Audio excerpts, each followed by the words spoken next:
Hello বন্ধুরা, তোমরা কেমন আছো? চলে এসেছি আরও একটি নতুন ভিডিও নিয়ে একটি গুরুত্বপূর্ণ খবর দেওয়ার জন্য। আজকে 17ই মে এবং কালকে 18ই মে একটা খবর তোমাদের দিতে চাই যে কালকে মুখ্যমন্ত্রীর নেতৃত্বে একটা গুরুত্বপূর্ণ মিটিং হবে, ক্যাবিনেট মিনিস্টারদের নিয়ে একটা মিটিং, এবং সেই মিটিংয়ে অনেকগুলো বিষয় নিয়ে আলোচনা হবে। যারা অনেকের মধ্যে জিজ্ঞাসা আছে, যারা পরীক্ষা দিয়েছো গ্রুপ সি এবং group D, SSC group C group D, সেটার ভবিষ্যৎ কী হবে, এবং টিচার 9, 10, 11, 12 টিচারদের কী হবে, এবং অনেক সাধারণ মানুষেরও জিজ্ঞাসা যে অন্নপূর্ণা ভাণ্ডার কবে থেকে হবে, তার জন্য ফর্ম ফিল আপ করতে হবে কিনা নতুন করে, যুবশক্তির কী হবে, যুবশক্তি আদৌ টাকা পাওয়া যাবে কি যাবে না, সেই সমস্ত বিষয়ে আগামীকাল মুখ্যমন্ত্রীর নেতৃত্বে একটা মিটিং বসছে নবান্নেতে। এবং সেই মিটিংয়ের আলোচ্য বিষয় থাকবে চাকরি বাকরি সংক্রান্ত যে পেন্ডিং কাজ, মানে বাকি কাজগুলো আছে সেগুলো যাতে দ্রুততার সাথে কমপ্লিট করা যায়। এবং অন্নপূর্ণা ভাণ্ডারে নিয়ে, যেটা নিয়ে মহিলাদের মধ্যে অনেক প্রশ্ন আছে, যে অন্নপূর্ণা ভাণ্ডার এবং ডিবিটি লিঙ্ক, এই সমস্ত বিষয়গুলো কিভাবে সমাধান করা যায় এবং পোর্টাল কত দ্রুত চালু করা যায়, সেই বিষয়েও কালকে সিদ্ধান্ত হবে। এবং যুবশক্তি, যেটা নিয়ে যুবক যুবতীদের মধ্যে অনেক ভাবনা চিন্তা কাজ করছে, কালকে সেটা নিয়েও একটা আলোচনা হতে পারে। তাই কালকের মিটিং একটি গুরুত্বপূর্ণ এবং অত্যন্ত একটা ইম্পর্টেন্ট মিটিং হতে চলেছে।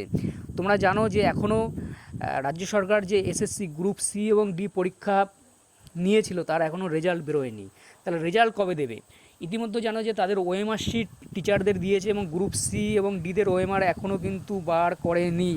তাই সেটা নিয়েও আলোচনা হবে। এবং 2016 সালে যারা চাকরি হারিয়েছে 26,000, তাদের ভবিষ্যৎ কী, সেটা নিয়েও একটা আলোচনার সম্ভাবনা আছে। তার মানে কালকের মিটিংটি একটা মেগা বৈঠক হতে চলেছে। প্রত্যেকটা মহল, প্রত্যেকটি মানুষ কালকে মুখ্যমন্ত্রীর সিদ্ধান্তর দিকে তাকিয়ে আছে। কালকে কি হতে চলেছে? কালকে চাকরি প্রার্থীদের জন্য একটা বড় ঘোষণা আসতে পারে। কালকে অন্নপূর্ণা ভাণ্ডার থেকে শুরু করে যুবশক্তির জন্য নতুন ফর্ম ফিল আপ করতে হবে কি হবে না, বা অন্নপূর্ণা ভাণ্ডারের জন্য নতুন করে ফর্ম ফিল আপ করতে হবে কি হবে না। অনেকেই ভাবছো যে একই নাম নিয়েই হয়তো চালিয়ে দেবে, হয়তো তোমরা লক্ষ্মীর ভাণ্ডার করেছো আর নতুন করে করার দরকার নেই, যুবসাথী করেছিলে, সেটা নতুন করে দরকার নেই। এই সমস্ত বিষয়ে কালকে আলোচনা হবে, এবং সেইখানে নানা রকম বিষয় নিয়ে দাবি রাখা হবে।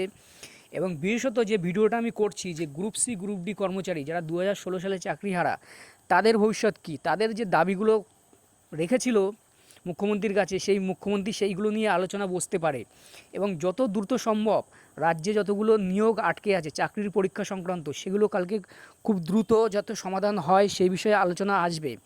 এবং নতুন সরকারের কাছে সবারই প্রত্যাশা আছে, এবং যে পরিবর্তন মানুষ ঘটিয়েছে, তাহলে নিঃসন্দেহে এই সরকারের কাছে মানুষের একটা প্রত্যাশা আছে।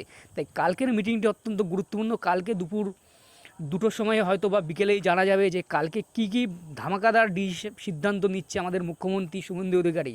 তাই কালকের মিটিংটি অত্যন্ত গুরুত্বপূর্ণ, যেখানে চাকরি হারাদের ব্যাপারে আলোচনা থেকে শুরু করে, এবং টিচার থেকে শুরু করে অন্নপূর্ণা ভাণ্ডার, যুবসাথী থেকে শুরু করে প্রত্যেকটা বিষয়ে আলোচনা হবে।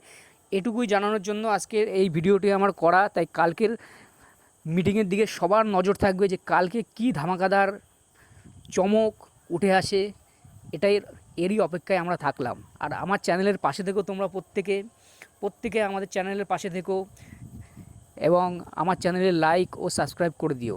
থ্যাংক ইউ বন্ধুরা।